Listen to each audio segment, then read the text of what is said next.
Fala pessoal, tudo bem com vocês? Sejam bem-vindos a mais um vídeo aqui no canal Engenheiro e Investidor, onde eu invisto na prática em bons ativos geradores de renda com foco na renda passiva. Caso você ainda não seja inscrito aqui do canal, por favor, peço que se inscreva e não esqueça de deixar aquele like caso esse vídeo agregue alguma coisa para você. No vídeo de hoje comentarei aqui um pouquinho, não vou falar de nenhum balanço, porém é um vídeo aqui muito interessante. Vou comentar um pouquinho da notícia que saiu aqui no Infomoney, que eles colocam kit estatal. Ações de estatais superam o desempenho do Ibovespa em 2022, pelo menos até agora. Quais os riscos de investir em ano eleitoral? Quem acompanha aqui meu canal sabe que eu não tenho problema algum em investir em empresas estatais, muito pelo contrário. Tenho diversas empresas estatais aqui na minha carteira, até uma porcentagem grande do meu capital aqui na bolsa.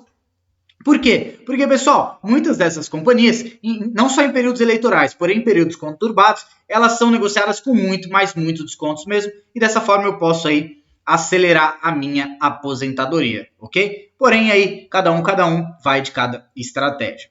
Então, para analistas, maiores incertezas estão na Petrobras, aí claro, como sempre, dadas as possibilidades de interferência na política de preço aí dos combustíveis. Inclusive, vou deixar aqui o link dessa notícia para que vocês possam ler aí com mais calma, tá?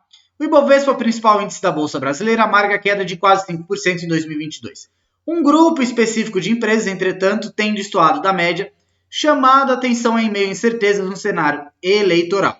São as ações de empresas estatais, um dos investimentos mais rentáveis da Bolsa no ano. Individualmente, algumas estatais se sobressaem, mas mesmo com uma cesta de ativos agregados, tem batido o Ibovespa com folga. O índice bolsa estatais, calculado aí pela Teva Índice, acumula alta de 11,5% no ano até o fechamento desta terça-feira, dia 28. O principal índice de ações da B3, por sua vez, registra queda de 4,8% no mesmo período. Então, olha aqui que interessante o índice de empresas estatais batendo o Ibovespa. O índice de estatais da Teva reúne 18 ações de empresas brasileiras com controle ou influência estatal. Tem uma diferença. Entram na conta, então, desde as clássicas como Banco do Brasil, Petrobras, Sabesp, já adianta aqui que é uma empresa que eu não gosto, até algumas que já passaram por processos de desestatização, como a recém-privatizada Eletrobras, Embraer e até mesmo IRB. Então, Gabriel Varela, CEO da Teva Índice, esclareceu ao Infomoney que a presença da Embraer e da IRB no índice se justifica porque as empresas têm golden shares, em nome da União. Um mecanismo, aí para quem não sabe, é um mecanismo que garante poder de veto sobre a transferência de controle acionário da companhia. Já a Eletrobras deve deixar o índice no próximo rebalanceamento em julho. A nova carteira aí passa a vigorar no dia 4. Isso aí porque a Eletrobras foi privatizada recentemente. Então, embora não estejam no topo da rentabilidade entre as ações que compõem o índice Bovespa, algumas das estatais chegam perto dessa posição. Segundo o levantamento da Com Dinheiro para Infomoney, a maior parte delas tinham avanços de 2 dígitos acumulados no ano, com a Eletrobras liderando o ranking. Suas ações preferenciais, ações aqui preferenciais, ELET 6 e ordinárias ELET 3, subiram então, respectivamente, quase 44% e quase 39% só nesse ano aí de 2022. Então, a Eletrobras concluiu seu processo de desestatização há cerca de 2 semanas, mas o governo manteve uma participação acionária na companhia de cerca de 30%. O objetivo do governo, segundo aí declarações do Paulo Guedes, ministro da Economia, é de vender mais papéis e reduzir a presença da União no capital da elétrica a 10%. Claro que eles também não são bobos, vão ficar aí com uma parte recebendo dividendo. Além da Eletrobras, outros papéis de estatais que estão no topo são BB Seguridade, inclusive gravei um vídeo hoje falando da empresa que está com uma alta de 27%, Petrobras subindo 22%, ativa aí Petro 3. Então, engana-se quem imagina que o retorno elevado das estatais neste ano é o ponto fora da curva. Observando o retorno total das ações, considerando a valorização dos papéis e distribuição de dividendos, 8 empresas estatais superaram o desempenho do Ibovespa nos últimos 5 anos. Então, vou citar elas aqui na tabela. Antes de citá-las aqui na tabela, vou ler a legenda aqui para que vocês entendam a tabela. Então, a fonte aqui é do Com Dinheiro. Dados até o fechamento de 28 de 6 de 2022. O retorno em 5 anos ele considera o período iniciado no dia 29 de 6 de 2017 aí até dia 28 de 6. E algumas companhias que estão aqui com essa barra, elas não estavam listadas na época. Então, aí, dito isso, eu posso começar a falar aqui. Então, primeira empresa, Eletrobras, ativa ELET 6, Retorno em 2022 quase 44% e nos últimos 5 anos 245%. Eletrobras aqui, Elet 3, 39% em 2022 e 340% nos últimos 5 anos. BB Seguridade, 27% em 2022 e 34% nos últimos 5 anos. Petrobras, ativo aqui Petro 3, 22% em 2022, 267% nos últimos 5 anos. Banco do Brasil, 21,7% em 2022, 65% nos últimos 5 anos. Petrobras, aqui o ativo Petro 4, 21,4% em 2022 e nos últimos 5 anos 275%. Copel, aqui o ativo Copel 6, 18,6% em 2022, 344% nos últimos 5 anos. Copel 11, 17,5% em 2022 e aqui barra, então o ativo não tinha lá quando foi iniciada a pesquisa.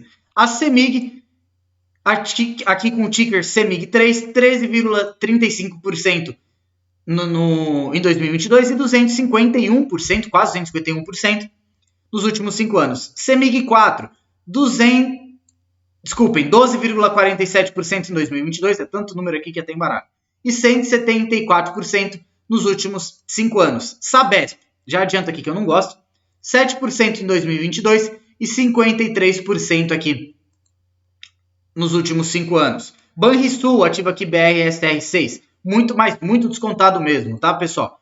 2,65% em 2022 e 5,87% nos últimos 5 anos. Sanepar, aqui o ativo SAPR4, basicamente andou de lado aí em 2022, está entregando um retorno aqui nos últimos 5 anos de 39%. SAPR11, basicamente aqui andou de lado em 2022 e não tinha lá no início da pesquisa. Copasa, CSMG3 aí, menos 4% em 2022 e nos últimos 5 anos quase 39%. Caixa Seguridade, menos 12% aí em 2022 e não tinha lá no início da pesquisa. IRB, menos 45%, meu Deus do céu, olhem essa queda. Menos 45%, me deixa aqui nos comentários, pessoal, se você tem IRB. Acredito que a maioria que segue aqui meu canal, que é inscrito, não tem IRB, porém me deixa aqui nos comentários se você tem. E me deixa por que você tem IRB, se é porque a empresa está muito barata, se você acredita que ela vai voltar, enfim, me deixa aqui nos comentários. Embraer, menos 51% em 2022 e nos últimos 5 anos, quase menos 19%. O Ibovespa aí, entregando então uma queda de 4% em 2022 e uma alta de 61% nos últimos 5 anos.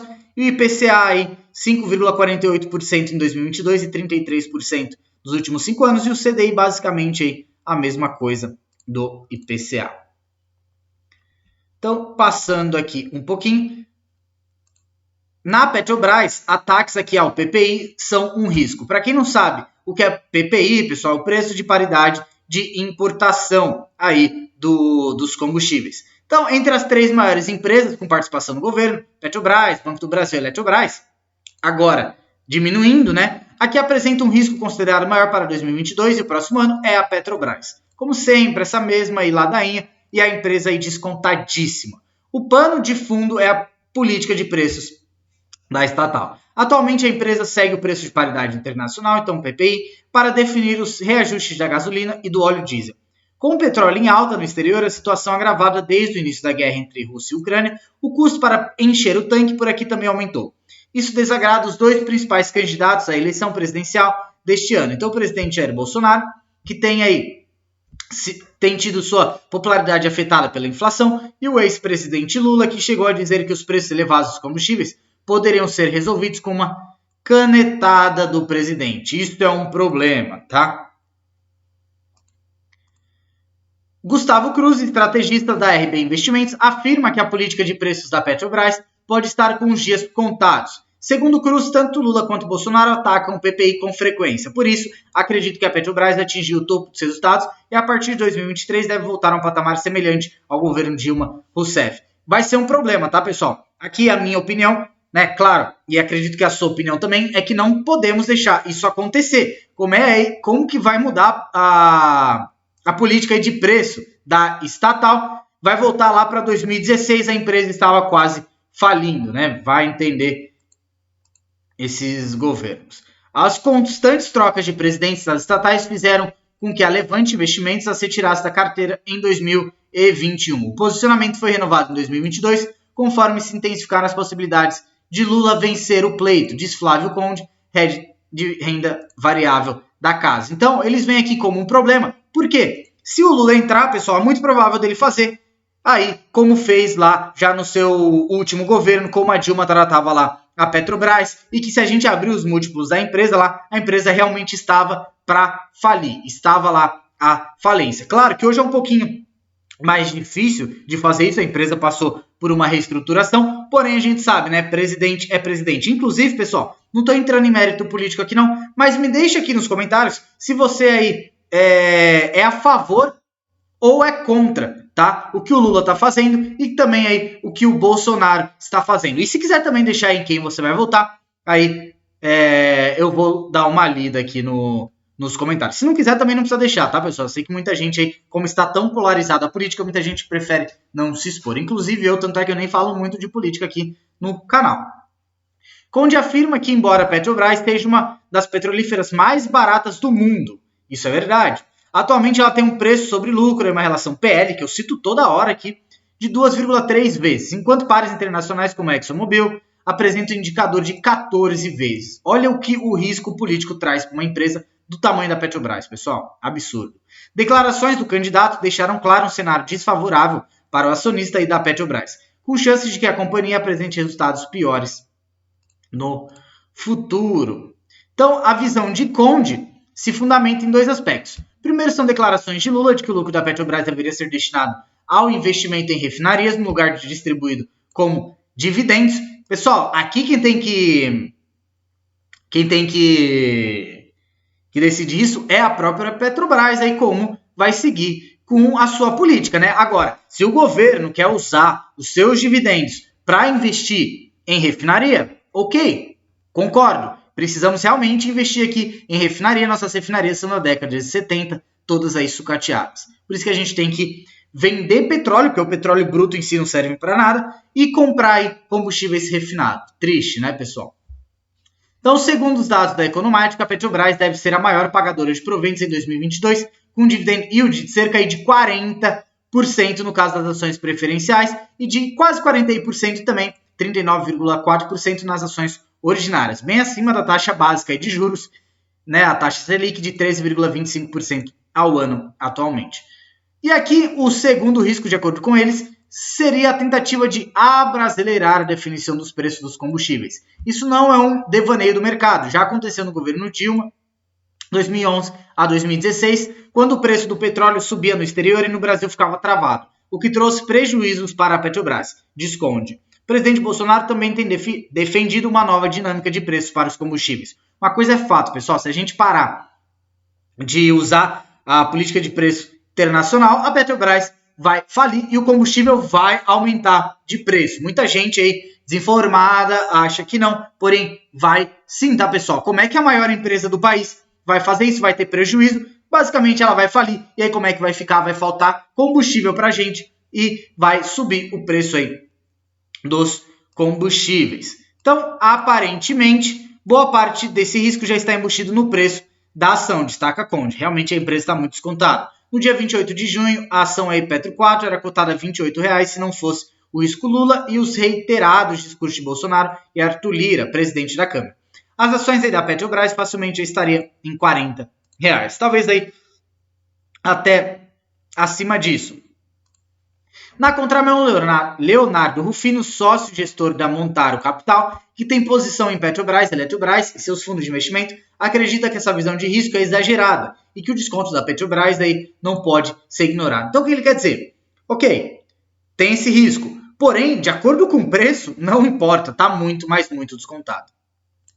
O noticiário ruim envolvendo a Petrobras está gerando ações extremamente baratas, diz ressaltando aqui que seria difícil perder muito dinheiro com essas ações, a não ser que o próximo governo seja uma desgraça. Não vemos este cenário, afirma. Para o gestor, mesmo que um eventual governo Lula, os acionistas da Petrobras não sejam colocados como prioridade, seria preciso uma destruição de valor muito grande para o investimento aí não render. Aos preços do petróleo de hoje, a Petrobras gera quase metade do valor dela em caixa por ano. Tá acabando aqui a notícia já, tá? A companhia também reduziu dívidas, vendeu ativos não essenciais e se destacou na produção e exploração do pré-sal. Provavelmente a Petrobras é a ação mais barata da bolsa, se não vier nada terrivelmente destrutivo, ela tende a valorizar. Defende aí o gestor da Montar Capital. Me deixa aqui nos comentários se você tem Petrobras, tá? Quanto aos dividendos, se não houver mudanças na política de remuneração, ele enxerga que a Petrobras poderia se tornar a maior pagadora de dividendos no próximo governo. E aqui, Eletrobras ainda tem preço de estatal. Inclusive, me deixa aqui nos comentários também se você tem Eletrobras, se você aí tinha fundo de garantia e usou para entrar em Eletrobras. Quero saber. Na análise de risco e retorno, as empresas que apresentam um cenário mais confortável são Eletrobras e Banco do Brasil. Banco do Brasil é também muito descontado. Segundo os especialistas consultados pelo Infomoney, para eles, após a desestatização, a Eletrobras conseguiu se livrar de boa parte do risco de interferência política. Lembrando aí lá da canetada da Dilma Rousseff, né? Inclusive, nesse período, o Barça disse que queria dar um beijo na boca da Dilma Rousseff, porque as ações da Eletrobras despencaram e ele encheu o carrinho. Segundo o Rufino, da Montaro Capital, embora tenha deixado de ser uma estatal pura, a empresa ainda tem preço estatal, o que representaria aí uma oportunidade para os investidores. Com uma nova gestão privada, a expectativa é de que a companhia siga caminhos de outras empresas elétricas privatizadas no passado. Então, o Rufino lembra, por exemplo, a Engie, antiga Gerasul, privatizada no final dos anos 90, da CESP, hoje aí Auren. A história vai se repetir com a Eletrobras, com espaço para ganhos enormes. Nossa estimativa é de um retorno real de 15%. Então, a Eletrobras deve voltar a participar de leilões de transmissão de forma ativa, por conta dos recursos captados na desestatização, que seria muito favorável para o investidor. Os riscos da companhia são tidos como baixos. Analistas consideram bastante improvável o cenário de reversão do processo de desestatização. Eu também acredito aí que a empresa realmente vai ser privatizada de uma forma geral e chegar lá, como o próprio Paulo Guedes diz, a 10% só de dedinho do Estado. Já aventado na disputa eleitoral. Outra possibilidade seria uma intervenção no próximo governo por meio da ANEEL, então a Agência Nacional de Energia Elétrica, nas tarifas de geração de energia elétrica. Se o parâmetro for dividendos, entretanto, as projeções para a Eletrobras não são aí muito generosas. Cálculos da Levante estimam um dividend yield de 1,67% para as ações Elet 3 em 2022 e 3,47% para as ações Elet 3. Na plataforma EGF+, a projeção de dividendo por ação para este ano está em 69 centavos para Elet 3 e 91 para Elet 6. Claro que a empresa vai usar esse dinheiro para investir, né, pessoal? E aí, Banco do Brasil surfa bem em governos distintos. Aqui, pessoal, se você é acionista do Banco do Brasil, também me deixe aqui nos comentários. Eu sou acionista, já vou mostrar para vocês a minha carteira aqui, como está a rentabilidade da minha carteira, que tem muitos ativos estatais. Na análise de risco e rentabilidade, o Banco do Brasil se encontra no meio do caminho.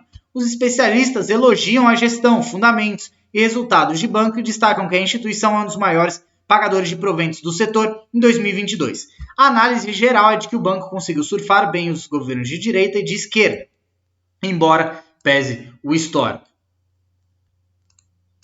Leonardo Rufino, então aí da Montaro Capital, lembra de períodos em que o Banco do Brasil ofereceu crédito subsidiado para alguns segmentos, o que gerou resultados ruins para a instituição financeira. No programa apresentado pelo candidato Lula, é mencionada a utilização de bancos públicos para subsidiar ou apoiar determinados setores. Muitas vezes isso compromete os resultados de um banco, complementa a Cruz aí da RB Investimentos. Embora eu acho que isso não vá ocorrer, tá, pessoal? Porém, isso aqui é Brasil, né?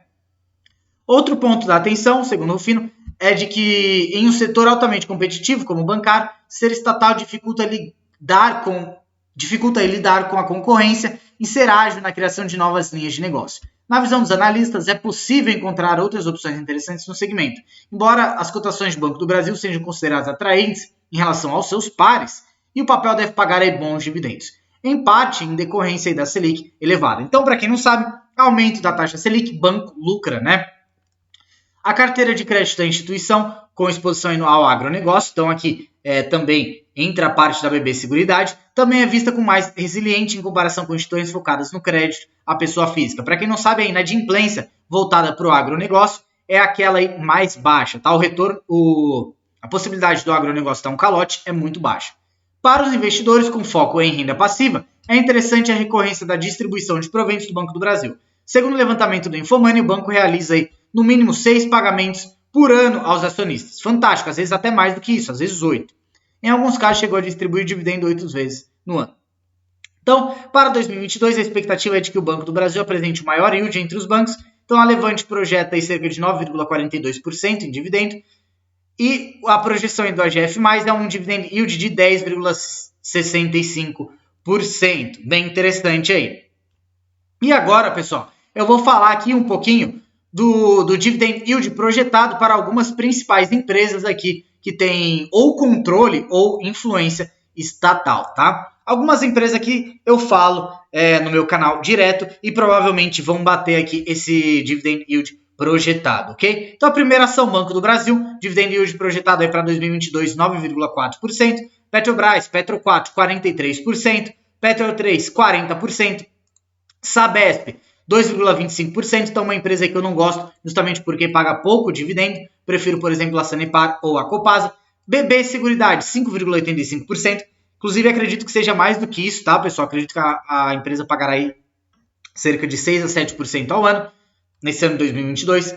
CEMIG, o ativo aqui CEMIG 4, 9,46%, então um ativo aqui muito, mas muito rentável. Eletrobras, Elet 3, 1,67%, Copel 11, 16,84%, olha que fantástico. Embraer, nada de dividendo. Elet 6 aqui, Eletrobras, 3,47%. CEMIG 3, 6,46%. Percebam a diferença aqui, pessoal. Deixa eu descer só um pouquinho.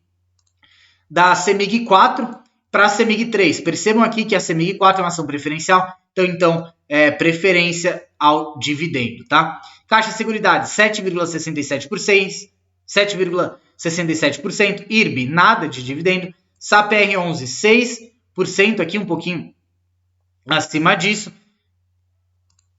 Copasa, 5,66%. Banrisul aí muito descontado, mesmo provavelmente o banco hoje mais descontado da bolsa. O ativo aí BRSR6, quase 13% de dividend yield, pessoal. Olha que paulada. Copel 6, 16,88%. Olha outra paulada. E Sanepar aí 6,27% de dividendo. Realmente aqui empresas muito rentáveis. E agora percebam aqui a minha carteira. Essa daqui, para quem acompanha meu canal, sabe aqui é a minha carteira, mas para você que é novo, essa daqui é a minha carteira para aposentadoria, que eu quero usufruir aí daqui a 15, 20, 30 anos. Percebam que tem diversos ativos estatais e a maioria deles, inclusive, acabei de falar lá. Por exemplo, aqui ó, Banco do Brasil, BB Seguridade, ótimos ativos pagadores de dividendo. Sanepar, Copel, só que eu tenho aí o ativo Copel 3, são aí ativos ou estatais ou ativos que têm aí influências do Estado, ok? E percebam que a minha carteira está muito boa, tá? Tenho aí empresas estatais e tenho aqui uma ótima rentabilidade. Um crescimento aqui nos últimos 6 meses de 11,13% e nos últimos 12 meses de 14%. Uma rentabilidade aí nada mal mesmo. E estou recebendo aí dividendo todos os meses, tá, pessoal? Montei aqui uma carteira de forma a receber dividendos mensais. Pessoal, o que eu tinha para o vídeo de hoje era isso. Espero que vocês tenham gostado. Caso tenha ficado até aqui e ainda não seja inscrito do canal, por favor, peço que se inscreva para receber mais vídeos como esse. Não esquece de ativar o sininho. E claro, por favor, me deixa aquele like para que o YouTube entenda que esse é um conteúdo relevante. Brigadão, até a próxima!